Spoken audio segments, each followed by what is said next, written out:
Hello అండి, welcome back to my channel. మీరు thumbnail చూసే వచ్చారు కదా. అయితే మీకు నేను ఏం చూపించబోతున్నానో అర్థమయ్యే ఉంటుంది. అదేనండి, నేను మ్యాంగో ఐస్ క్రీమ్ని చూపించబోతున్నాను. ఈ ఎండాకాలం స్పెషల్ అండ్ అందరికీ అవైలబుల్గా ఉండే ఇంగ్రీడియంట్స్ తోటి నేను మ్యాంగో ఐస్ క్రీమ్ని చూపించబోతున్నాను. అది కూడా పాలు అండ్ పంచదార లేకుండా చూపించబోతున్నాను. ఈ ఐస్ క్రీమ్ని ఎండాకాలంలో మధ్యాహ్నం అప్పుడు తింటే ఎంత హాయిగా ఎంత చల్లగా ఉంటుంది కదా. దీన్ని షుగర్ ఉన్నవాళ్ళు కూడా ఏమీ ఆలోచించుకోకుండా, డౌట్ లేకుండా, హాయిగా ప్రశాంతంగా, రిగ్రెట్ ఫీలింగ్ లేకుండా తినేసేయచ్చు. పాలు పంచదార లేకుండా ఐస్ క్రీమ్ ఏంటి, టేస్ట్ ఉండదు అనుకుంటున్నారా? అదేం ఉండదండి. మీకు అసలు డిఫరెన్సే తెలియదు. సేమ్ అదే టేస్ట్ తోటి, కలర్ తోటి, టెక్స్చర్ తోటి ఉంటుంది. ఇంకా లేట్ లేకుండా ప్రాసెస్లోనికి వెళ్దాం. ముందుగా మనం మిక్సీ జార్ని తీసుకోవాలి. నేను ఇక్కడ పెద్ద సైజ్ మిక్సీ జార్ని తీసుకున్నాను. ఇది తడి లేకుండా ఉండేలాగా చూసుకోండి. ఇప్పుడు ఒక మెజరింగ్ కప్ని తీసుకోండి. నేను ఈ మెజరింగ్ కప్ని తీసుకున్నాను. మీరు ఏ మెజరింగ్ కప్ అయినా వాడచ్చు, గ్లాస్ అయినా వాడచ్చు, గిన్నెనైనా వాడచ్చు. ఇక్కడ నేను మ్యాంగో పల్ప్ని ముందుగానే తీసి పెట్టుకున్నాను. ఈ కప్పుతోటి 2 కప్పుల మ్యాంగో పల్ప్ని మిక్సీ జార్లోనికి యాడ్ చేయాలి. ఇప్పుడు దీన్ని స్మూత్గా, ఎక్కడా పలుకు అనేది లేకుండా చక్కగా మెత్తగా మిక్సీ పట్టుకోండి. ఇలా మిక్సీ పట్టుకోవడం వల్ల మనకి టెక్స్చర్ అనేది చాలా క్రీమీగా, సాఫ్ట్గా వస్తుంది. దీన్ని ఇప్పుడు చిటికలో మిక్సీ పట్టుకొని వద్దాము. ఇక్కడ చూడండి టెక్స్చర్ ఎలా ఉందో, చాలా స్మూత్గా, క్రీమీ కన్సిస్టెన్సీలా ఉంది. ఈ కన్సిస్టెన్సీ ఉంటే సరిపోతుంది. ఇక్కడ మీరు ఏ మామిడి పండునైనా తీసుకోవచ్చు, కానీ అది చాలా మంచిగా పండి ఉండాలి. అది ఎల్లో కలర్లో చక్కగా పండి ఉంటే స్వీట్నెస్ అనేది ఎక్కువగా ఉంటుంది. సో మనం పంచదార యాడ్ చేయాల్సిన అవసరం ఉండదు. ఇప్పుడు ఇందులోనికి తేనెను తీసుకోండి. మీరు ఏ తేనెనైనా తీసుకోవచ్చండి. నేను ఇక్కడ ఆర్గానిక్ తేనెను తీసుకుంటున్నాను. ఈ తేనెని 4 టేబుల్ స్పూన్ల తేనెని ఈ పల్పులోనికి యాడ్ చేయండి.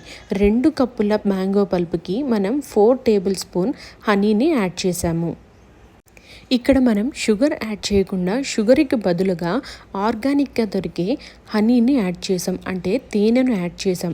కాబట్టి దీన్ని ఎవరైనా సరే ఎటువంటి రిగ్రెట్స్ లేకుండా హాయిగా చక్కగా తినచ్చు. ఇప్పుడు ఇందులోనికి నేను గ్రీక్ యోగర్ట్ని తీసుకుంటున్నాను. ఇది సూపర్ మార్కెట్స్లో చాలా ఈజీగా దొరికిపోతుంది. ఇక్కడ నేను గ్రీక్ యోగర్ట్ మ్యాంగో ఫ్లేవర్ తీసుకుంటున్నాను. నేను మ్యాంగో ఐస్ క్రీమ్ చేస్తున్నాను కాబట్టి మ్యాంగో ఫ్లేవర్ తీసుకున్నాను. దీనికోసం ఏ ఫ్లేవర్ లేని గ్రీక్ యోగర్ట్ను కూడా వాడచ్చు. ఇప్పుడు ఈ చిన్న కప్ గ్రీక్ యోగర్ట్ మొత్తాన్ని ఈ మిక్సీ జార్లోనికి వేసుకోవాలి. ఇది 1/2 కప్పు వరకు ఉంటుంది. ఇప్పుడు దీన్ని మెత్తగా మిక్సీ పట్టుకోవాలి. ఈ వీడియోలో చూపిస్తున్న విధమైన టెక్స్చర్ వచ్చేంత వరకు దీన్ని చక్కగా మెత్తగా ప్యూరీలాగా మిక్సీ పట్టుకోండి. ఇలా మిక్సీ పట్టడం వల్ల ఐస్ క్రీమ్ అనేది చాలా సాఫ్ట్గా, క్రీమీగా ఉంటుంది. దీన్ని ఒకేసారి మిక్సీ పట్టేయకూడదు. దీన్ని ఆపుతూ మిక్సీ పట్టడం వల్ల టెక్స్చర్ కూడా కరెక్ట్ కన్సిస్టెన్సీలోకి వస్తుంది. ఇక్కడ మీరు చూస్తున్నట్టయితే మనం 2 కప్పుల మ్యాంగో పల్ప్ని తీసుకున్నాము. ఆ మ్యాంగో పల్ప్ కంటే కూడా ఇప్పుడు మనం మిక్సీ పడితే వచ్చిన మ్యాంగో పల్ప్ కొంచెం ఎక్కువగా ఉంది. అంటే ఈ విధంగా మిక్సీ పట్టడం వల్ల క్వాంటిటీ అనేది కొంచెం డబుల్ అవుతుంది. ఇప్పుడు దీన్ని ఈ వీడియోలో చూపిస్తున్న విధంగా ఐస్ క్రీమ్ మౌల్డ్స్లోనికి ట్రాన్స్ఫర్ చేసుకుందాం.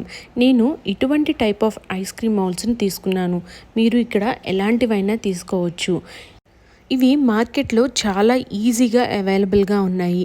అలాగే ఆన్లైన్లో కూడా చాలా ఈజీగా అవైలబుల్గా ఉన్నాయి.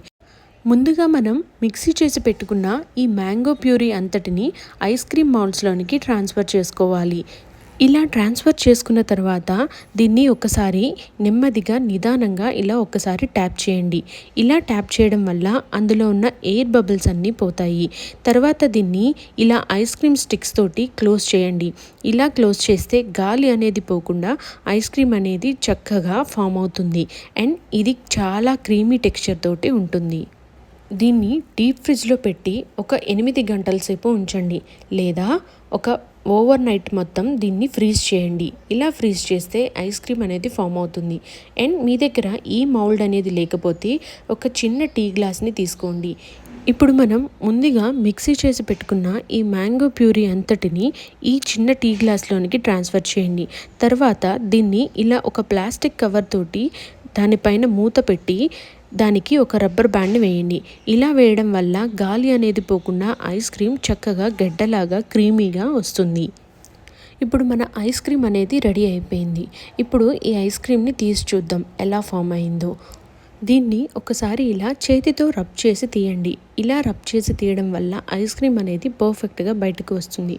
చూడండి ఎంత క్రీమీగా, సాఫ్ట్గా, చక్కటి టెక్స్చర్ తోటి నీట్గా ఉంది కదా. ఇలా కొంచెం కూడా వాటర్ లేకుండా చేయడం వల్ల ఐస్ క్రీమ్ టెక్స్చర్ అనేది క్రీమీగా, సాఫ్ట్గా అండ్ చక్కగా వస్తుంది. ఇలా కొంచెం కూడా పాలు, పంచదార లేకుండా చేయడం వల్ల దీన్ని ఎవరైనా సరే చక్కగా హ్యాపీగా తినచ్చు. ఐస్ క్రీమ్ తినాలని క్రేవింగ్ ఉన్నవాళ్ళు, అలాగే ఐస్ క్రీమ్ తినలేక బాధపడుతున్న వాళ్ళు కూడా దీన్ని హ్యాపీగా తినచ్చు. ఇందులో మనం ఎటువంటి ఆర్టిఫిషియల్ ఏజెంట్స్ వాడలేదండి. గ్రీక్ యోగర్ట్ అనేది న్యాచురల్గానే చేసే ఒక పెరుగు లాంటిది. మీ దగ్గర గ్రీక్ యోగర్ట్ అనేది అవైలబుల్గా లేకపోతే మీ దగ్గర ఉన్న గెడ్డ పెరుగుని వాడచ్చు. ఆ పెరుగు అనేది ఎక్కువ వాటర్ లేకుండా, అలాగే పుల్లగా కూడా లేకుండా చూసుకోండి. పుల్లగా ఉంటే ఐస్ క్రీమ్ అనేది కూడా కొంచెం పులుపుతనం వస్తుంది. అంతేనండి, ఈ ఐస్ క్రీమ్ రెసిపీ చాలా సింపుల్గా, ఈజీగా చేసేసుకోవచ్చు.